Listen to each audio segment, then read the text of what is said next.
Assalamu alaikum warahmatullahi wabarakatuh. Hope you're doing well. It's a beautiful rainy morning. I've had a nice cup of coffee.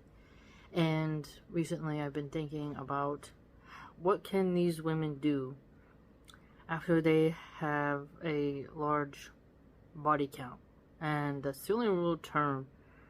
It's a vulgar term, but I don't really know any other one that would suit to illustrate someone who has committed a large amount of fornication.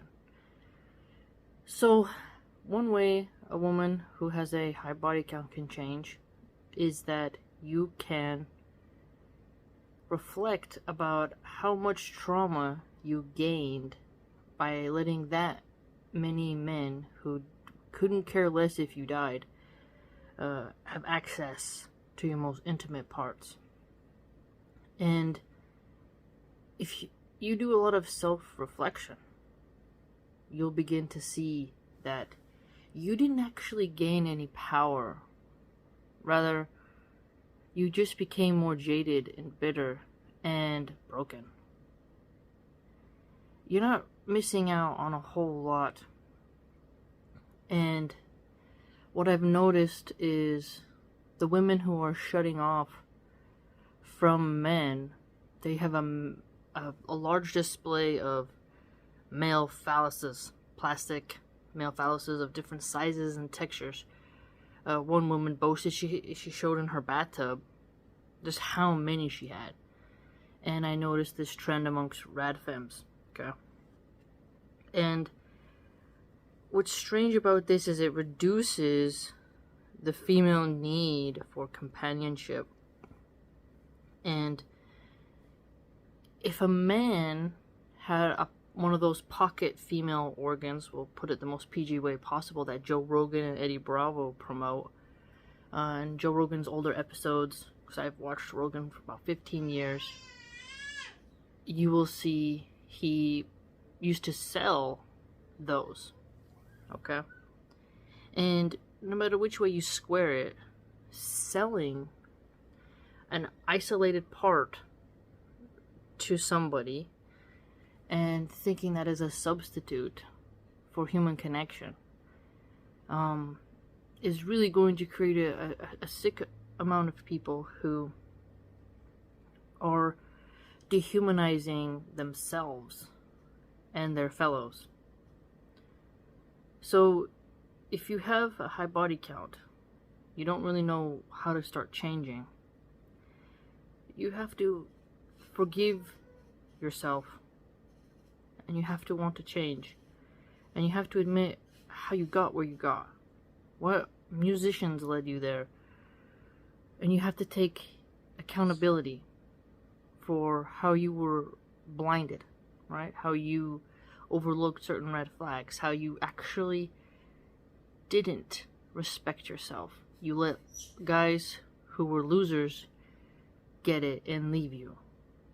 And you, sleeping with what you would call good men, you left them, which shows that you were unable to see the potential in the man.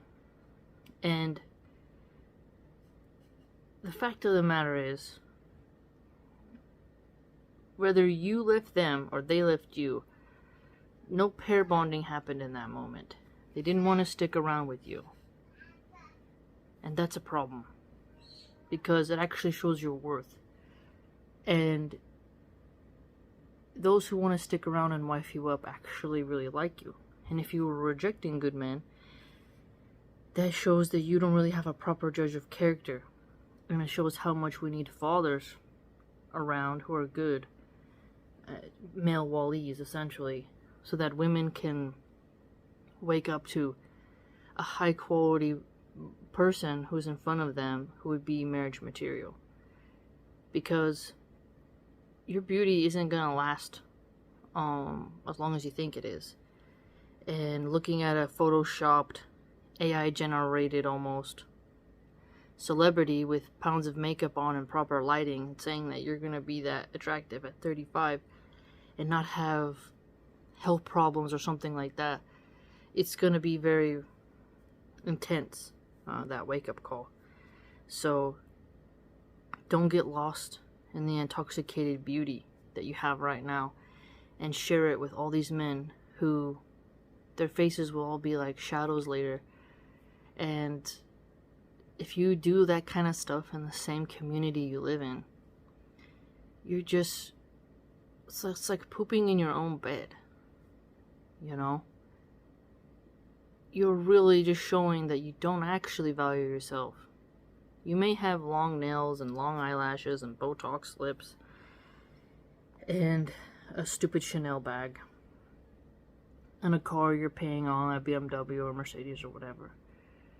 But that material status can fail quite quickly. And those men who used you might not come to your aid when you need help the most. Securing a husband is securing protection. You should take great pride in securing a man who is in your stable and you in his. Don't make the mistake of thinking that having your bedroom with a rotating door is empowering and getting trains ran on you. That's not power. That's not. You should want to have a significant other. That's a healthy way of looking at your worth.